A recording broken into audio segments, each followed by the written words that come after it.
ماں، پیاری ماں۔ ماؤں کو اللہ نے نہ جانے کس مٹی سے بنایا ہے کہ یہ اولاد کے معاملے میں بے حد حساس ہوتی ہیں، اور مشرقی ماؤں کا تو کیا کہنا، وہ ہر کسی سے 4 قدم آگے ہیں۔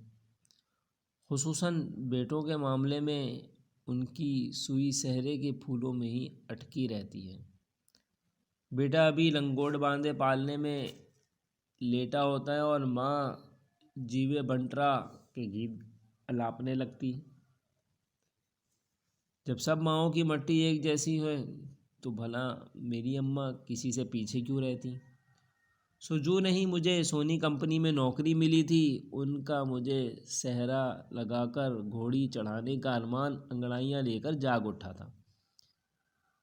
وہ تو میں نے کان نہ دھرے اپنے دکھ کی چادر میں چھپا رہا، ورنہ اماں تو دن چڑھنے سے پہلے مجھے دولہا بنا دیتی۔ سلمان بیٹا، اللہ کا شکر ہے اب تمہارا کام چل نکلا ہے، اس لیے میں نے صلاح الدین سے کہہ دیا ہے کہ اب بہو بیگم کے ذریعے تمہاری ساس کے کان میں بات ڈال دیں کہ ہم شادی کے لیے تیار ہیں، وہ بھی تیاری کر لیں۔ تمہارے چچا چچی اور سب گھر والوں سے بھی میں نے بات کر لی ہے۔ ناشتہ کرتے ہوئے اماں نے آہستہ سے مجھے کہا تو میں ایک دم بھوکلا گیا۔ اماں، ایک تو آمدن برائے نام ہے، دوسرا امریکہ جانے کی خواہش ہے، میرے مستقبل کا سوال ہے، میں کیسے شادی کر لوں؟ آپ بھی کمال کرتی ہیں۔ سلمان، مت بھول کہ تیری ماں کے پاس عمر کی نقدی تھوڑی بچی ہے۔ میرا دل تو تیرے ابا کے ساتھ ہی مر گیا تھا۔ یہ تو سانسوں کے بچے کچھ سکے ہیں جو نہ جانے کب ختم ہو جائیں۔ تو کیا چاہتا ہے کہ جو خوشی تیرے باپ نے نہیں دیکھی اس سے میں بھی محروم رہ جاؤں؟ اماں نے اپنی بیماری کی طرف اشارہ کرتے ہوئے کہا۔ ابا کے جانے کے بعد بظاہر بڑی بہادر اور باہمت نظر آنے والی اماں واقعی ڈھہ سی گئی تھیں۔ دھیمک کی طرح ابا کا غم انہیں اندر سے چاٹ گیا تھا۔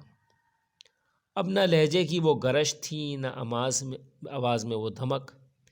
چپ چاپ تسبیح ہاتھ میں لیے بیٹھی رہتی اور دانے گھرتے رہتے تھے۔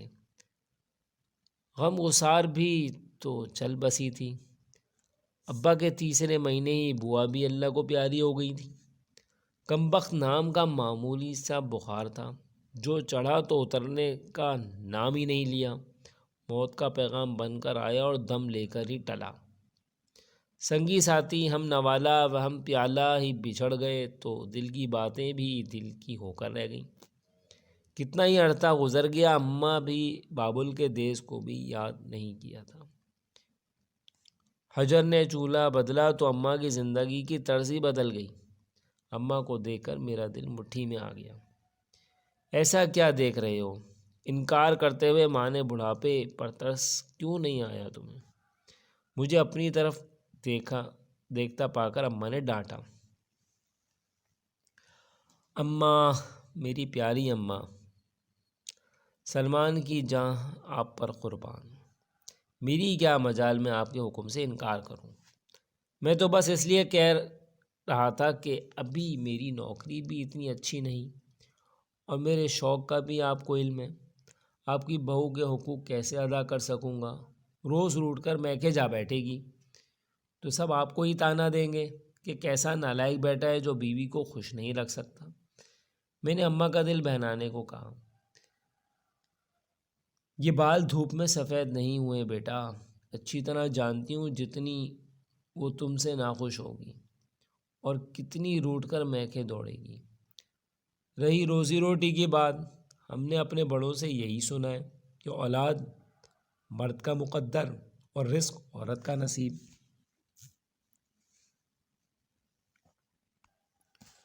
وہ آئے گی تو اپنے نصیب کا رزق بھی ساتھ لے آئے گی، کیونکہ کوئی کسی کا نہیں کھلاتا، ہر کوئی اپنی قسمت کا لکھا کھاتا ہے۔ اور رہا منہ امریکہ، تو کیا تو پہلا مرد ہے جو بیوی چھوڑ کر جائے گا؟ ہزاروں لوگ پردیس قسمت سنوارنے جاتے ہیں جن کی بیویاں ہوں، کیا ان کا ویزا نہیں لگتا؟ اماں نے پکے وکیلوں کی طرح جرح کرتے ہوئے نشانے پہ تاک تاک کے تیر لگائے۔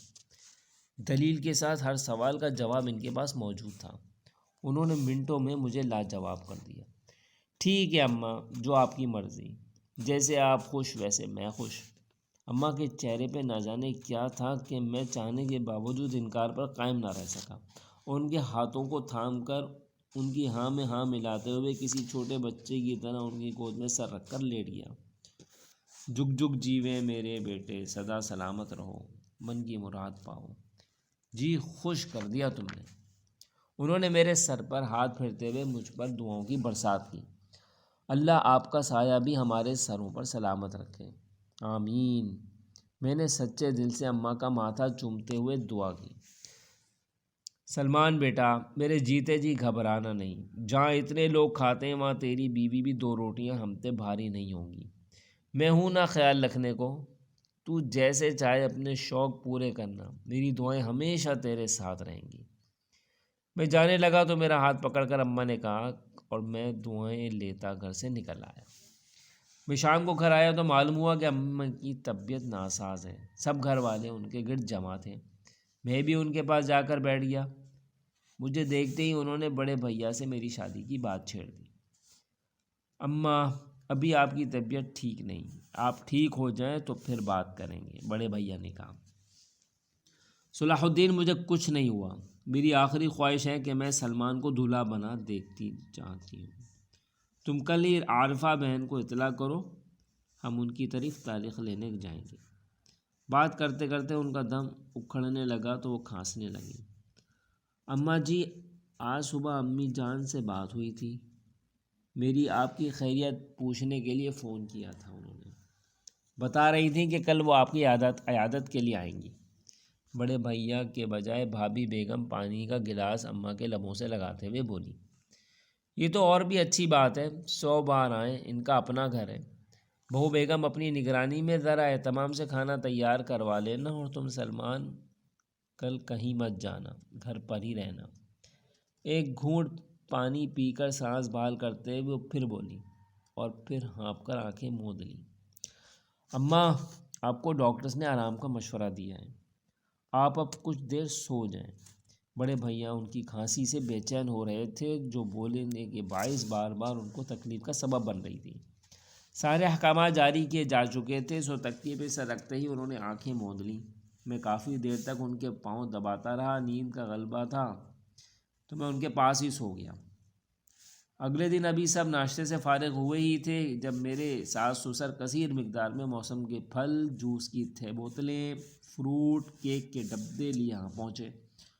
ان کی 2 بیٹیوں کا مشترکہ سسرال تھا، شاید اس لیے وہ کچھ زیادہ ہی خلوص اور مروت کا مظاہرہ کرتے تھے۔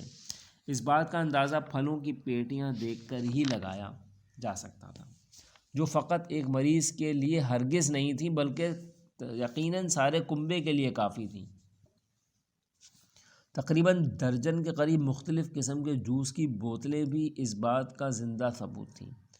نازک رشتہ داری سے ہٹ کر بھی دیکھا جائے تو یہ وضعداری، مروت اور رکھ رکھاؤ ہی دراصل مشرقی تہذیب کا حسن ہے، جس کو بساط مطابق یہاں کا کوئی بھی اقدار پسند فرد اپنے ہاتھ سے جانے نہیں دیتا۔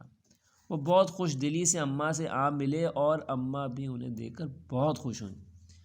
دوپہر کے کھانے کے بعد حسب معمول آنگن کی صفائی کے بعد اماں کا تخت صحن میں سجا کر اماں کو باہر لٹایا گیا تو اماں نے موقع پا کے میری ساس سے شادی کی بات چھیڑ دی۔ اب کیا ہی اچھا ہو اگر آپ لوگ ہمیں رخصتی کی تاریخ دے دیں تو یہ بوڑھی آنکھیں اپنے لاڈلے کا فرض ادا ہوتے دیکھ کر سکون سے مر سکیں گی۔ کلثوم بہن، کیسی دل دکھانے والی بات کر دی آپ نے، اللہ نہ کرے آپ کو کچھ ہو۔ سلمان کے سہرے تو کیا، انشاءاللہ آپ اس کے بچے بھی گود میں کھلائیں گی، ہمت نہ ہاریں۔ میرے سسر نے فوراً بات کاٹی، خدا کرے ایسا ہی ہو بھائی صاحب، مگر قبر کا حال تو مردہ ہی جانتا ہے۔ بیماری نے مجھے بے حال کر دیا ہے، اور عارفہ بہن، آپ تو جانتی ہیں سب سے چھوٹا ہونے کی وجہ سے سلمان میرا چہیتا اور لاڈلا بیٹا ہے۔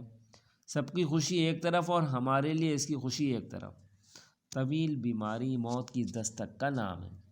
میں تو صبح کا چراغ ہوں جو اب بجھا کہ اب بجھا، مہربانی کریں انکار مت کریں۔ اماں نے قریب ہانپتے ہوئے کہا، حوصلہ کریں کلثوم بہن، دل چھوٹا کیوں کرتی ہیں؟ اللہ تعالیٰ آپ کو جلد از جلد شفا دے گا۔ دعا ہے آپ عمر خضر پائیں۔ آپ ٹھیک ہو جائیں تو سب سے پہلا کام ہم سلمان کی شادی کا ہی کریں گے۔ ویسے بھی اتنی جلدی شادی کے انتظام کیسے ہو سکتے ہیں؟ آپ تو جانتی ہیں شادی بیاہ کے 100 بکھیرے ہوتے ہیں، کھڑے کھڑے یہ کام تھوڑی ہوتا ہے۔ مہینوں پہلے بھی تیاری شروع کی جائے تو عین وقت تک کچھ نہ کچھ ادھورا ہی رہ جاتا ہے۔ کچھ وقت تو تیاری کے لیے دینا آپ۔ میری ساس نے سلیقے سے بات کو ٹالا تو اماں ضد کرنے کے بجائے خاموش ہو گئی۔ اماں کو دیکھ کے میرے دل کو کچھ ہونے لگا۔ یہی وجہ تھی کہ میں جو اماں کو انکار کر رہا تھا، اپنی ساس کے انکار پر شدید غصے میں آ گیا۔ میری رگیں تن گئیں اور میں اپنے غصے کو قابو کرتا ہوا منظر سے ہٹ گیا۔ شادی کی بات آئی ہو گئی۔ اماں کی طبیعت کبھی سنبھل جاتی، کبھی بگڑ جاتی۔ 2-3 بار تو فوراً اسپتال لے جانے کی نوبت بھی آ گئی۔ سب گھر والے پہلے سے زیادہ اماں کے آرام و سکون اور دوا کا خیال رکھنے لگے۔